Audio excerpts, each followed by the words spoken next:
a world where we have everything and it's still not enough, we're often left wondering, is this really it?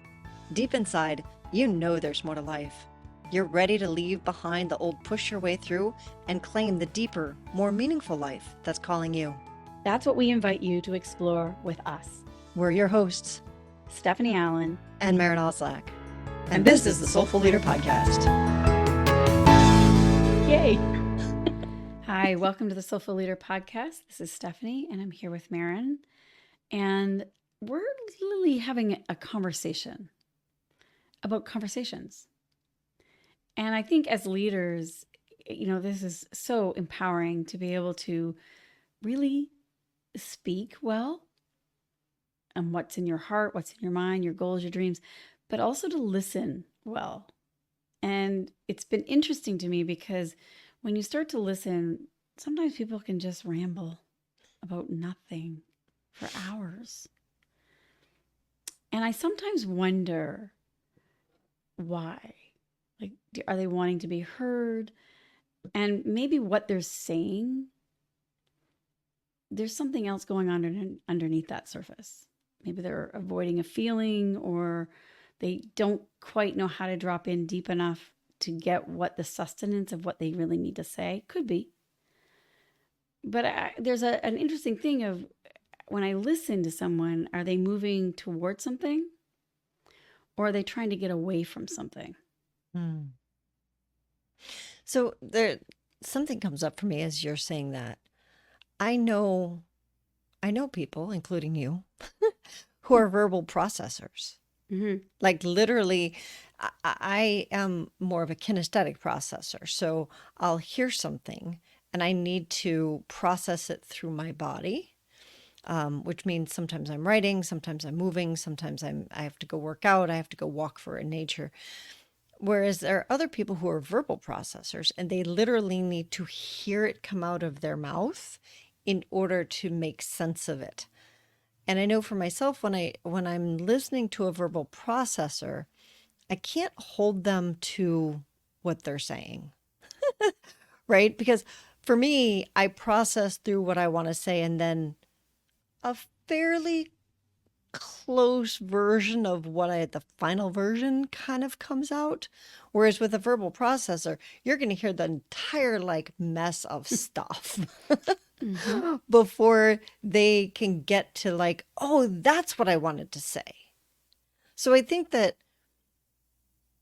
as leaders, as humans, we need to be aware of, is somebody verbally processing, or are they having verbal diarrhea? Or are they running from something? Are they moving towards something that they want our input? Bringing our own awareness to the conversation of what's happening behind the conversation. What are they what's saying? the What are they motivation? not saying too? Yeah. That needs What's to the be motivation for them to be in the conversation? Mm-hmm. What are they getting out of it? What are you getting out of it? There's so much. It's amazing. Yeah, I also listen to someone's language too, of that black and white thinking, like right, wrong, good, bad, that polarity of thinking. And that's kind of what I mean by the running away from. Usually people who are running away from something, it's very negative. It's black and white thinking. It's either this or it's that. There is no space for the integration of both. I also noticed that if somebody is running away from something, that negativity, it does come up. So recently I had an infection in my body, and I am not an antibiotics person. That will be my course of very last resort. So I very diligently took care of it, and it was fine till about 2 weeks later when it wasn't. And then I was really diligent about, taking care of it. And then it was fine until a week later it wasn't. And I was going through this pattern. And what I noticed for myself, and this comes back around to the negativity and the moving away from, is that Having the infection gave me an opportunity to complain, to be in poor me, to be negative. It also gave me the motivation to move away from the pain and the suffering and all of the drama that I was able to create in my own life with this infection. And when I think about like the towards and away that you were just talking about, of if this is one of my realizations as my pattern became more obvious to myself, is I have the opportunity to move towards better health, better thinking, whatever the towards is that would keep the infection at bay. Or, and if I look at this for a metaphor, as a metaphor for my life, right? And I'm not just talking about the infection at this point, I'm talking about like the way I live my life. I want to become more of a towards person. I'm very motivated as an away person. When things get painful, I get into full gear and I know how to make things happen. I think that's true of a lot of It's people, like, you can know? anyone else It's like, relate this to is that? really uncomfortable. How fast can I get away from it? Yeah. And how many of us, including us and our teams, are motivated by last minute deadlines or the drama of, a complaint by a customer, or, like whatever the we have to do something about it now thing is, versus The urgency, the the urgencies. urgency. And then there's the other piece, which is, what's the vision? What are we moving towards? And if we can hold that and have consistent action towards it, what I've found for myself is when I can actually do that, there is so much less drama, so much less infection, so much less like, yeah, I have to find a different way to get the chemical cocktail download in my system, the adrenaline rush, because I'm actually being consistent and things are happening and my world is changing. And you know what? I would much prefer that. And you mentioned earlier too about being kinesthetic processor. I think a lot of times when I would call this shadowy, like when I mean by shadow, it's like, I don't want to look at that because it's bad or it's negative or it's wrong or it's uncomfortable, and we push it away. And if we're kinesthetic, it doesn't go away. It actually gets pushed within us. And then it comes out and it manifests as an illness or an injury or some sort of physical chemical cocktail of a high. And there's another way of doing that. Like sometimes it's like, well, what would it feel like to actually move towards something that's ideal? It's going to feel uncomfortable too, but it's moving towards an ideal rather than feeling the uncomfortability of what you're trying to move away from. And that's, I don't know if that makes sense, but it's like in that way of, we have to feel. Like we all need to feel. And I think we try to stay up in our heads and think about things. Yeah. Instead of dropping in and going, is this feeling coming from a toward? And that's why it's uncomfortable because I haven't been there before. Or is it coming from an away that is familiar and we can actually become addicted to it and keep perpetuating that addiction again and again. So we leave one bad relationship and we attract another one that looks different on the outside, but internally it's still creating those same sort of chemicals. There's a great TED Talk where Sir Robinson, what's his first name? Do you remember his first name? No, Ken. Sir Ken Robinson. And he talks about how, as a society, we have become more and more just like, we live from the head up. We're cerebral beings. And the interesting thing is that we have the same cells in our brain. We have some of those same cells in both our heart and in our gut. And the three are meant to be connected, and we've completely disconnected from them. And so this may be part of the reason that, your question at the beginning of when we're in conversation and somebody is just rambling and rambling and it's like, because we're so disconnected. Mm-hmm. We're up in our heads trying to figure everything out. And we are physical, spiritual beings. We're not just cerebral beings. And so we're meant to be all of it. And when we can connect those, there's more meaning. And when there's more meaning, I think there's less rambling. That's just a guess on my part.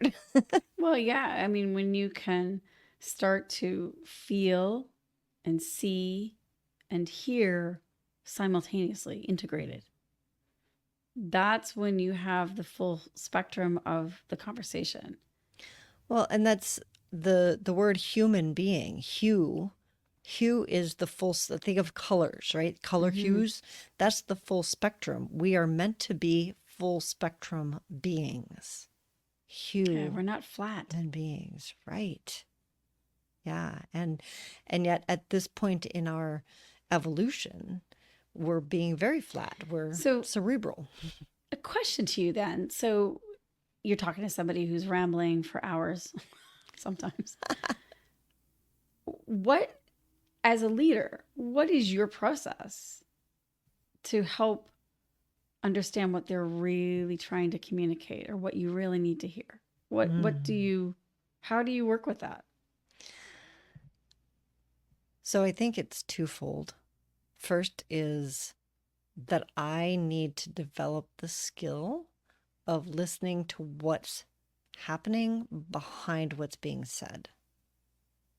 And that's a definite skill, because we're used to listening to somebody's words and responding to their words, instead of listening to what's really being said behind their words. And a lot of times you can go to metaphor to understand that better. So tell me more about that. Like, what does that mean, go to metaphor? So a metaphor, there's a really interesting book called Metaphors We Live By. And it talks about the fact that metaphors, we think of them as a language thing, right? It's just how we use words. We relate this thing to that thing. So there was a book by Irma Bombeck called Life is a Bowl of Cherries. So why am I always in the pits, or something like that, right? So that's a metaphor. Life is a bowl of cherries. And then she took it to the next extreme, like, but she lives in the pits, right? The argument from the people in this book, the metaphors we live by, is that they're not just words. We didn't just pick that association out of nowhere. And I think that's the Irma Bombeck book is a great example of that. She felt like she lived in the pits. And now we have this image in our minds of what her life is like, right? Everybody can picture that. And she said it in a very succinct way. So that's what metaphors do, is they compare this to that, and we see it in a very succinct way. One of the examples that they give in the book is, well, in talking about the fact that it's not just language. Our metaphors tell us how we think. Meaning, right? like where we are in awareness and what we're focused on, kind of thing. Is that what you mean? How we think? So, I mean, if you look at the Irma Bombeck book, right? She thinks that life is a bowl of cherries, but she gets the pits. She like her life sucks. And we can clearly see that's not just language. It's not a choice out of the middle of nowhere. And in the book, they use like argument as war. And as a culture, we do tend to think of argument as war. And I think a lot of people will be like, oh, I don't think so. And yet when we look at our language around argument, one of the things that we do is, when we talk about arguments, some of the things we might say is like, he attacked every weak point in my argument. So you're using war words, attacking, Attacking, yeah. weak points, right? Mm-hmm. Or his Well, criticisms and were right viewing on that target. person as an enemy. Yes, Mm-hmm. right? Or I demolished his argument, Yeah, the win-loss. the win-loss. And this goes to what you were talking about of like the either or, like Mm-hmm. I'm right or they're right. So there is no, when we realize that somebody is talking in those terms, we have a sense of what's going on behind. So this takes it back to, Mm-hmm. right? Listening to what's being said behind somebody's words is it's not just what they're talking about, it's the larger concept behind what they're talking about. What's the belief system? Because when somebody's going on and on and on and on and on and on and on, I need to understand that before I can actually enter. I can either enter the conversation with them at the level that they're having it, which means that now I'm probably going to be in an argument with them, or I Mm-hmm. can Mm-hmm. start to become aware of what's really going on behind that. You know who does this really well is good counselors. Yeah. Yeah. They can listen and then like they'll do one little zinger, one like they'll listen to a full hour and then they'll come back with one little thing of like, oh, that was the crux of it, wasn't it? When I'm listening to someone, I like to be present to what is the question I need to ask them. Hmm. Or, what is this conversation? What is it leading towards as a question I can ask? I don't know One if I'm of the saying that right, but things, do you know what I mean? Like, yeah. And I'm going to bring up yeah. something that you mentioned, I think it was a couple podcasts ago, where when you listen to somebody, you actually put yourself in their shoes. You Mm-hmm. actually start to like, I so that, empathize or like I literally see, hear, feel from their perspective.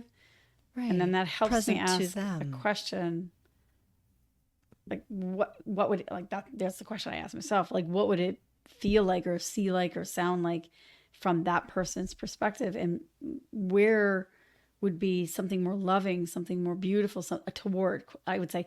And if I was to move them towards an ideal, I don't know what that ideal is, but if I was to move them towards something that is more beautiful, instead of looking at what they're trying to push away. Like when you think of pushing and pulling, Hmm. I think of moving away from something is a motivation. It's like, you want to like push it away, get away from me. But if you take that energy and you push, you're using your personal energy, your personal life force to push away something. Hmm. And then you are tired, you're exhausted, you need to replenish yourself versus being pulled towards something. I always find when you have an ideal or a dream or a desire or a longing, and sometimes we don't know what that is that is what pulls us. It lifts us up, it lightens us up.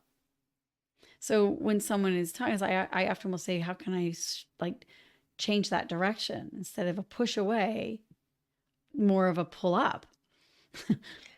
And I think that gets to the second half of the question that you asked before is, as a leader, how do we change the energy Right. of like a diatribe, I guess, of that ongoing monologue, Yeah. right? And once you're aware of the energy behind it, I love that because that's a great way to shift it of, okay, usually it's some sort of a one-sided something, and how do we shift it to a towards so that it could potentially be both of us are moving towards something instead of I'm having to be on this side and that person's on that side. Yeah. This, you and me, it's like against everything instead of like a community coming together and working towards the same ideal, Mm-hmm. or something even more beautiful coming together that we didn't even see individually. I think there's so many possibilities. I think we get stuck in a prison of our own mind thinking, it's doom and gloom instead of opening it up, saying, hey, this is where I'm stuck. I'm feeling focused on, I need to get out of this situation, or I'm uncomfortable, I'm in pain, and I'm stuck here. Can you help me see a different version of it? Like, And that's where the question can come in. Well, what would you want different? Like, if it's not this, what do you want instead? And and then when people come together with ideals and positive, it literally, like you said, integrating means to make whole, but it also means to include both and go to a totally new level. Yeah. So we're kind of mixing things here. Yeah. And one side of it was that we're talking from a leadership perspective as a leader, how can I, maybe diffuse something, an ongoing monologue? Yeah. And then I think the other piece of that is when it happens in ourselves, like I was talking about for myself, of how do we find the towards piece so that we don't get stuck in that away, which is really easy to get stuck in because we do get some sort of a reward Oh, system yeah. from our bodies about it and all kinds of things. So is there a particular way that you as a leader, as a human, as a being on the planet, that you are able to either get yourself out of it or know when to ask for help when you're in that? Well, I had a situation just actually this last weekend. A little while ago, I was leading a group, and I had a very challenging, out of the 20 people, I had challenging 5 women that were just really, really hard on me, and hard to be with. The other 15 women also found it hard, and I was like, okay, this is an us and them kind of situation. And I talked to, my company afterwards, because we did reports, and my company had talked to me, and they said, hey, look, you're not in trouble. I just want to understand the big picture of what happened, what went down. And we had a really great talk and understood it. And that night I couldn't go to sleep. I literally had an anxiety attack, and I was like, man, I can't even breathe. I can't find my rhythm of my own breath doing my practices. So I literally, I think I got up very, like, right then and there, and I just wrote an email over to my supervisor that I was working with, and I said, it really stirred something up in me. Can we talk about this? I need to find another version of this so I can make peace and be at peace in my heart, but also just totally be restored from this. I wasn't even just at peace. I want to be restored, and I really want to learn, and I want to grow, and I want to evolve, so that the next time, because there always will be another time that this would happen, I want to handle it different.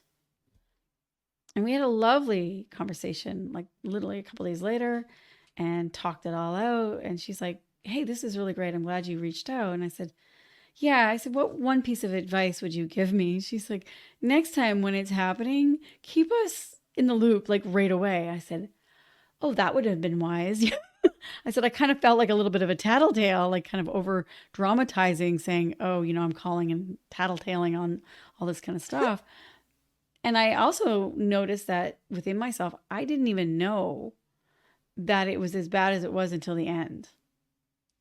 And so it gave me an insight of going, even when something is feeling off, or it is like, there's nothing wrong with just literally picking up the phone or sending an email or reaching out and saying, hey, I need another perspective. Can you help me?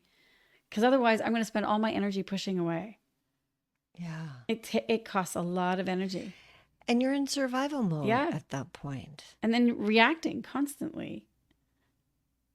And I think, our culture, we tend towards the adrenaline junkie, where survival mode is what we love because it wakes us up. It gets us, we feel something, like you were saying earlier. Yeah. And it Feel alive. That's one of the few things that will drop us into our bodies.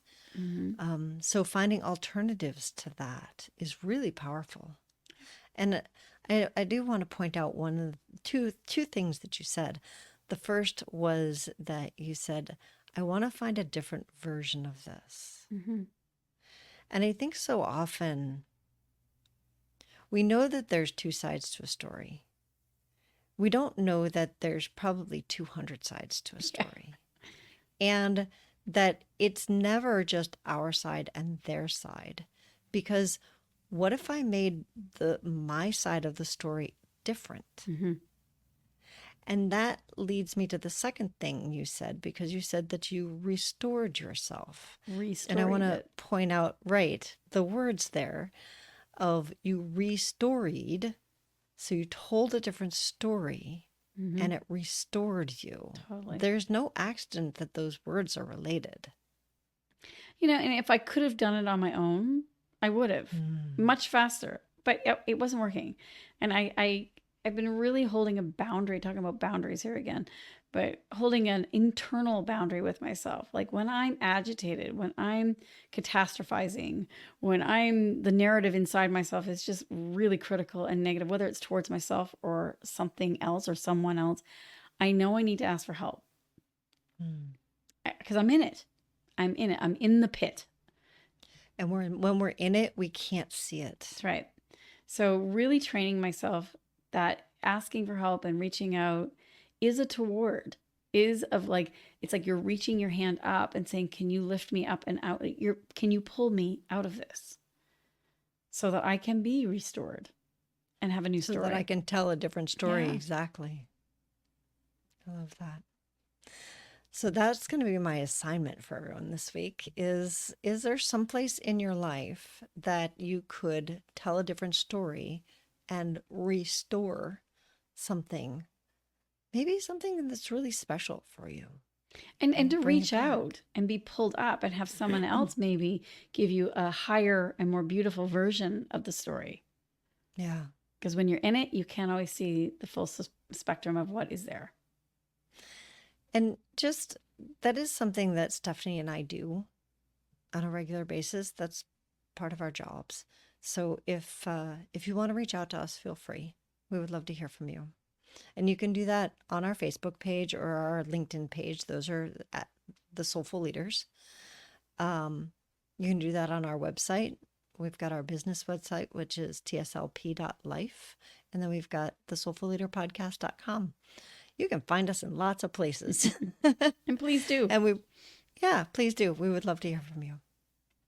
Thanks so much for listening, and we will see you all next week on the Soulful Leader Podcast.